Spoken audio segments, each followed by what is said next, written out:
Teman-teman sekalian, kaum muslimin rahimani wa rahimakumullah, sedang ramai pembicaraan tentang royalti dari pemutaran musik di restoran, di kafe, di mall dan semisalnya.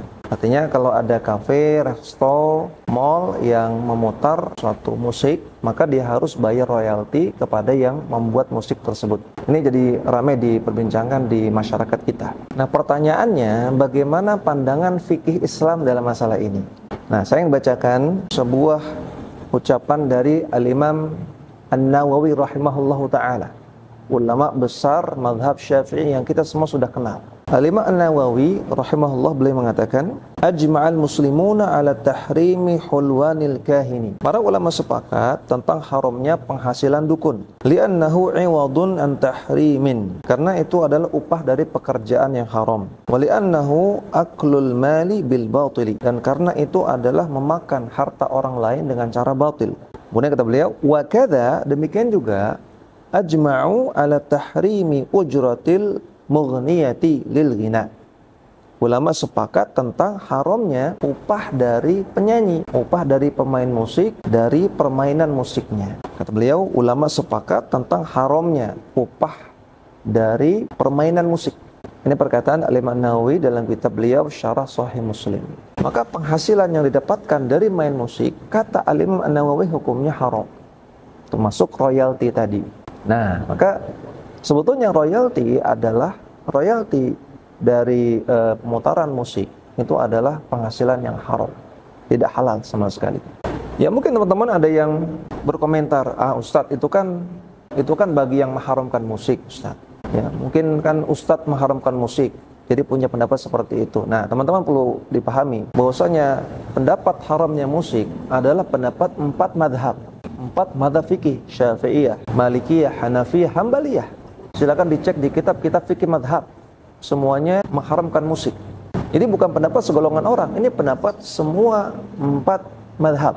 Dan ada 20 ulama yang menukil kesepakatan tentang haramnya musik. Dinukil dari 20 orang ulama. Padahal namanya kesepakatan ulama, satu nukilan saja sudah cukup. Satu nukilan ijma sudah cukup untuk mengatakan bahwasanya ulama sepakat dalam masalah ini. Apalagi sampai 20 ulama yang menukil ijma, menukil kesepakatan tentang haramnya musik. Maka ini bukan pendapat segolongan orang, sekelompok ustadz, ya, apalagi dikatakan sebagai pendapat Wahabi, bukan. Ini pendapat semua ulama. Kita tidak pungkiri ada sebagian kecil ulama yang menghalalkan musik memang, tapi ini pendapat yang lemah. Nah, pendapat sebagian kecil ulama, karena tadi kata Al-Imam Nawawi saja, ajma'u ala tahrimi ujratil mughniyah. Ulama sepakat, kata beliau, sepakat. Sehingga ulama yang menghalalkan ini pendapat yang keliru, karena bertentangan dengan kesepakatan para ulama. Kalau dia mengatakan, Ustadz, musik itu seperti pisau, kalau digunakan untuk keburukan maka dia haram, kalau digunakan untuk yang mubah ya, maka mubah, kalau digunakan untuk kebaikan maka baik. Maka kita katakan tidak sama. Pisau, tidak ada dalil yang mengharamkan pisau. Tidak ada ayat Quran atau hadis Nabi yang mengharamkan pisau. Maka pisau memang seperti itu. Kalau digunakan untuk kebaikan baik, digunakan untuk keburukan buruk. Adapun musik beda. Musik itu ada banyak dalil dari Al-Quran maupun hadis-hadis Nabi yang sahih yang mengharamkannya.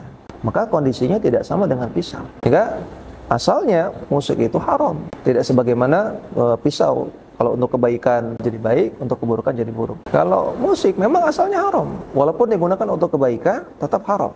Dan Nabi SAW dahulu hidup di zaman ketika itu sudah ada musik. Bahkan orang-orang musyrikin Quraisy di Mekah, orang-orang Yahudi, orang-orang munafikin juga suka musik. Tapi Nabi SAW tidak pernah menggunakan musik sebagai sarana dakwah sama sekali. Demikian juga para sahabat, demikian juga para tabi'in, imam madhab. Tidak ada yang menjadikan musik sebagai sarana dakwah sama sekali. Maka jangan campurkan yang hak dengan yang batil. Dakwah itu baik, musik itu haram. Maka jangan campurkan yang baik dengan yang haram.